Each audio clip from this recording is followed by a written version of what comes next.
정행 6단 김원봉 도반께서 해주시겠습니다.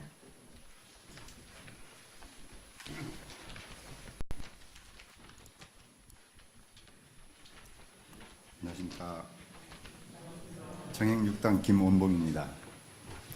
제가 60평생 살아오면서 고치지 못하는 병이 하나 있어요. 그 병이 무슨 병이고 하면은 관중들 앞에 서면은 이 울렁증이라는 병입니다. 근데 그것도 묘약이 있더라고요. 제가 어느 날 지금은 라디오 시대라는 프로그램을 들은 적이 있어요. 그 프로그램을 들으니 4학년 아들을 둔 아버지가 지금은 말할 수 있다는 제목이었어요. 그 무슨 내용인가 하면은 자기 아들이 집에서는 웅변을 그렇게 잘해요. 근데 관중들 앞에 서면은 그냥 말을 못하고 들어오는 거예요. 그래서 아버지가 웅변 대회 날 아침 소주에 사이다를 타가지고 그 아들한테 먹였어요. 아니나 다를까 처음에는 웅변을 잘 했어요. 근데 2, 3분 후에 그 아들이 어떻게 됐겠어요? 그냥 쓰러져서 잠을 자는 거예요. 그래서 제가 10여 년 전에 저도 그런 기회가 한 번 있었습니다. 한중간 그 카페리 취향식을 하는데 대표이사로서 한마디 안 할 수가 없었잖아요. 그런데 도저히 앞에 설 수가 없더라고요. 할 수 있습니까? 소주를 한 병 사서 마셨지요. 그러니까 너무 좋더라고요. 근데 오늘은 제가 그렇게 할 수가 없잖아요. 오늘 제 경강 제목은 원불교 교전이라는 제목입니다. 제가 그동안에 원불교 다닌 지가 벌써 7년 가까이 됐는데 너무 공부를 안 하니까 공부를 하라고 주신 제목으로 생각합니다. 먼저 타종교의 경전부터 간단하게 설명을 올리고 시작을 하겠습니다. 불교 경전은 부처 생전의 설법을 결집을 통해 이루어졌죠. 부처의 모든 말씀을 경이라 하고 승단이 규범이나 규례를 유리라 하는데 이때 구전으로만 내려오는 경과 이를 문자화하였고 이에 덧붙여 후대 학자가 주석을 단 것을 논이라 합니다. 이렇게 경전은 경, 율, 논 3장을 갖추게 되었고 이후 대승불교가 성립되면서 반야경, 법화경, 화엄경 등이 대승경전이 편찬되면서 분량이 더욱 방대해졌는데 이러한 방대한 경전을 대장경이라 합니다. 다음으로 기독교의 성경은 구약과 신약으로 이루어졌고 예루살렘이 로마에 멸망당하면서 예수의 행적을 처음으로 기록한 것이 마가복음입니다. 그 후 마가복음을 저본으로 한 마태복음과 누가복음이 기록되었고 초대교회 기록을 담은 사도행전 기록 후 마지막으로 요한복음이 기록되었습니다. 이슬람교 경전은 코란입니다. 가브리엘 천사를 통해서 무함마드에게 온 하나님의 계시를 그대로 읽거나 읊은 것으로서 코란은 114장으로 이루어졌죠. 이러한 계시들은 그의 생전의 종려잎이나 돌 같은 것을 기록해 놓았는데 전문 기억사들이 기억한 것을 그가 죽고 2대 지도자가 나와서 기록한 것을 한데 모으고 제3대 지도자가 나와서 정리해서 지금까지 현존하고 있습니다. 이상으로 불교나 기독교, 이슬람교 경전들은 각 종교를 창시한 창시자가 설한 말씀 혹은 계시를 듣고 후대의 제자나 신자들이 말씀을 기록해서 각 종교를 대표하는 경전들이 지금까지 존재하고 있지만 저희 원불교 교전이란 정전과 대정경으로 이루어졌는데 대부분 종교 경전들이 후대의 제자들에 의해 기록된 것과는 달리 정전은 원불교 창시장인 대종사님께서 직접 저술했다는 것이 특징이고 원불교 핵심 교리로서 교리도에 정확하게 표기하게 했지요.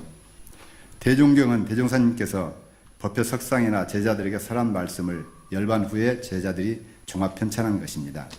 과거의 종교는 시대와 지역에 따라 어느 한 분야를 담당했고 교화를 했지만 앞으로는 그 일부만 가지고는 널리 세상을 구하지 못할 것입니다. 후천 계백 세상의 종교는 인간의 정신이 주체가 되어 물질을 선용해야 하고 신앙과 수용이 겸전해야 하고 영과 육이 쌍전해야 하고 이와 사를 병행해야 합니다. 다시 말해 새로운 시대에는 원만한 종교, 사실적 종교여야 합니다. 열린 종교, 원만한 종교, 조화의 종교, 생활 종교, 실천의 종교 이것이 원불교 교법 즉 교전의 이대함이라고 하겠습니다. 이대한 우리 교전을 연마하는 목적은 마음을 깨닫는 것, 마음을 밝히는 것입니다. 그런데 여기에서 머물면 안 되겠죠. 그 마음을 밝혀서 무엇을 어떻게 하라는 것일까요? 즉 우리 실생활 속에서 그 마음을 잘 쓰는 것이 무엇보다도 중요하다고 생각하는 바입니다. 마음을 밝게 쓴다는 것이 현실적으로 실천하기 쉽지 않을 수도 있겠지만 조금 신경을 쓰면 가능하리라고 생각합니다. 우리가 만물을 대할 때도 마음을 밝게 하는 것입니다. 나무를 대할 때도, 물고기를 대할 때도, 자동차를 대할 때도, 일을 할 때도 마음을 밝게 대하는 것입니다. 사람을 대할 때는 더욱더 그러하겠지요. 남에게 최고의 대접을 받고자 한다면 나 자신을 먼저 최고의 사람으로 대해보세요. 어떤 환경이든 자기 자신을 사랑하고 열심히 노력할 때 스스로 빛날 것이며 다른 이들도 그 가치를 알아봐 줄 것입니다. 제가 회사를 출근하면서 안녕하고 직원들에게 인사를 하고 들어가면 그날은 하루 종일 직원들도 웃는 낯으로 저를 대해줍니다. 그렇지 않고 제가 조금 신경질을 부리면서 들어갈 때는 모든 직원들이 저를 갖다가 이상하게 보면서 그날 하루가 아마 지겹게 느껴질 겁니다. 제가 작년에 조금 어려운 환경에 좀 처할 때가 있었어요. 저하고 같이 친구하고 10년 동안 같이 회사를 만들어서 제가 대표이사직을 유지하고 있었습니다. 어느 날 그 친구가 조금 돈이 필요했는지 돈을 좀 회사 돈을 공금을 좀 주면 되지 않겠니 하더라고요. 그거는 제가 줄 수가 없다. 그거는 대표이사의 권한이 아니다. 그는 대표이사 배임이기 때문에 줄 수가 없다. 그러니 그때부터 사이가 조금씩 멀어졌어요. 그런데 어느 날 저한테 문자 메시지가 온 거예요. 회사가 어려우니 좀 그만두었으면 좋겠다고. 그래? 일개 직원을 갖다 그만두게 할 때도 불러서 저는 이렇고 후는 이러니 좀 어떻게 하면 좋겠냐. 할 수 없다. 좀 그만뒀으면 좋겠다. 하고 하는데 하물며 대표이사를 그만두게 하는데 문자 하나 보내가지고 대표이사는 3년 법적으로 임기가 정해져 있습니다. 그런데 그만두라고 하는 거예요. 이거는 아니다. 그때부터 제가 복수의 칼을 갈기 시작했지요. 그러는데 복수의 칼을 갈면 갈수록 제 마음도 무너지고 스트레스 받고 혈압도 올라가고 어느 날 제 와이프인 양은영 도반에게 혈압이 올라가니 혈압약 좀 사와라 해가지고 혈압약 이틀간 먹었어요. 3일째 되는 날 아침에 운동을 하고 샤워를 하고 머리를 말리는데 그냥 어지러워서 쓰러졌습니다. 그래가지고 병원에 가니 저혈압이에요. 이래서는 안 되겠구나. 제가 원불교를 왜 다니지? 뭐 때문에 다니지? 뭐 때문에 교전을 지키지? 하고 생각하니 우리 일상 수행의 요법 원망 생활을 감사 생활로 돌리자는 것이 머리에 떠올랐습니다. 내가 그 친구를 왜 원망하지? 지금까지 10여 년 동안 같이 생사고락을 같이 했는데 아니다. 감사 생활로 돌리다 보니까 그때부터 마음이 너무 편해지더라고요. 물론 회사는 그만두었지만 유종의미로 그만두었습니다.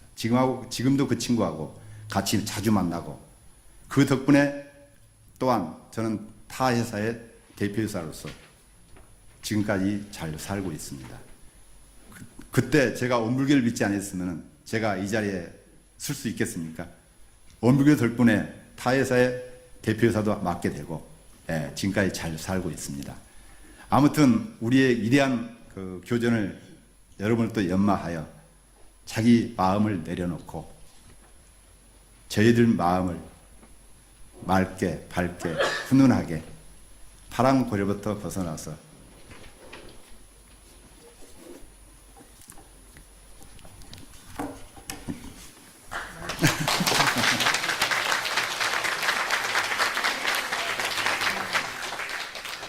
우리 모두 낙원 세계로 가보시지 않으십니까?